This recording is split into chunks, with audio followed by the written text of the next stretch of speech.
Hi, welcome back to my channel, or welcome if you're new. Before I get started, I just wanted to say if you like my nails in the video, they're really cute. They are the nail strips, the press-on by Color Street. Definitely check out my friend Megan's website. She can ship all over the country and they're really great. They take less than 10 minutes to put on. They are dry as soon as you put them on and so easy, especially if you're very busy and especially if you can't get to your nail salon during quarantine. So we're gonna start with the eye tutorial, and please like the video and subscribe if you want to. Liking at least or commenting really does help my channel, and it helps help me grow. So thank you very much, and here we go. Okay, here we go. I'm using the Jaclyn Hill Original palette by Morphe, and I'm just highlighting under the brow bone with a light shade from the palette. Then going into this yellowy shade, I'm gonna add this all over kind of the upper crease, almost all the way up to that highlight, just to kind of ground the blues and greens, and I think it works really nicely as a kind of base and transition color.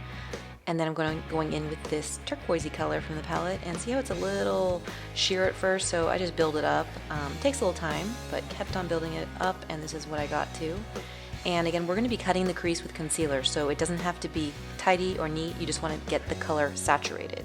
You don't need to worry about not getting it on the lower lid because we're going to erase all of that. So just kind of get it in there. It's pretty easy technique in that regard.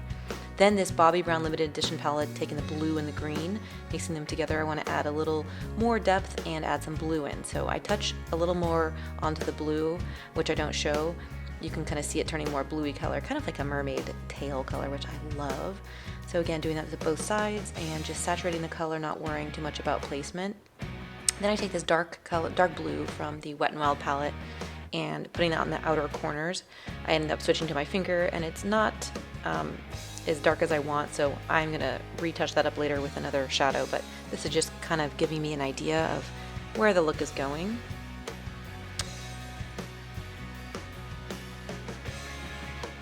And then I'm gonna take a concealer, put a little on my hand here in a second, and begin the cut crease work. This is only the second time I've actually done this technique, so like I'm not an expert, but take it from me, if I can do it, you can do it. Just kind of go way above your normal crease, obviously. This is kind of almost a drag look. So we're creating a new crease way up there. You can see the fold in my eye. I'm like a 1/4 inch above my natural crease. But that's what makes it look so cool. It makes the eyes look so big when it's all done. So I actually switched to a more creamy, more liquidy concealer for the second eye, and it worked a little more easy. So you can see it fast forwarded, dipping, patting, and then making it opaque on the lid there. Not worrying too much about that seam on the edge because we're gonna go over it with shadow and fix it up. This is a clean brush, just kind of fixing up the concealer line, nothing's on there. And then I'm gonna go into this lightest blue shade and set the concealer, pat all over the concealer we just put on with this shade with a flat brush to highlight that cut crease and also set the concealer. Oh, husband cameo. And then I go into this next blue shade in a second. Oh, I use my finger to continue patting on that medium blue shade and cover the seam. So I just see how I go right over the seam between those two shades, the dark and the light. And then I kind of go zhuzh, back and forth, and you can kind of see it connects it, and it makes it look a little more fluid, I guess. No pun intended. Here I'm taking a very, very tiny angled sharp brush and taking those two blue and green shades and defining the crease. And then here I'm going right above it and fading it up. So I drew a line, and then I kind of blended it and faded it up, so the line kind of blurred into the shades we already had placed down initially. If you just drew a line, it would look a little weird. You got to blend it up to make it look like it's, you know, a cut crease or like a fake crease up there. I'm retouching up some of those lid colors. Here I lost some footage. I forgot to turn it on after I went to get a baby up from their nap. So I've added a dark Bobbi Brown blue to the outer corner. See how it's much darker and richer out there? I patted it on, blended it up, and really deepened the whole look with that shade.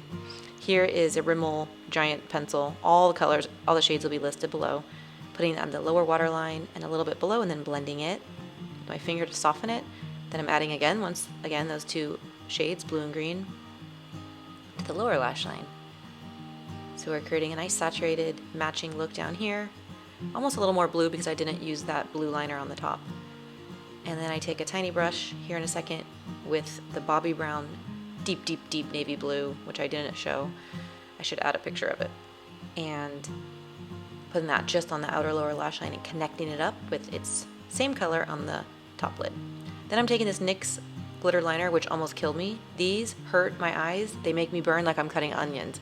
I didn't show me crying, but it was awful. So I don't recommend the NYX ones, but added a little glitter there. And then mascara, lashes, and lips. And here is the final look. So a labor of love. Give it a try. Let me know how it goes. And thank you so much for watching. Please give me a thumbs up and subscribe.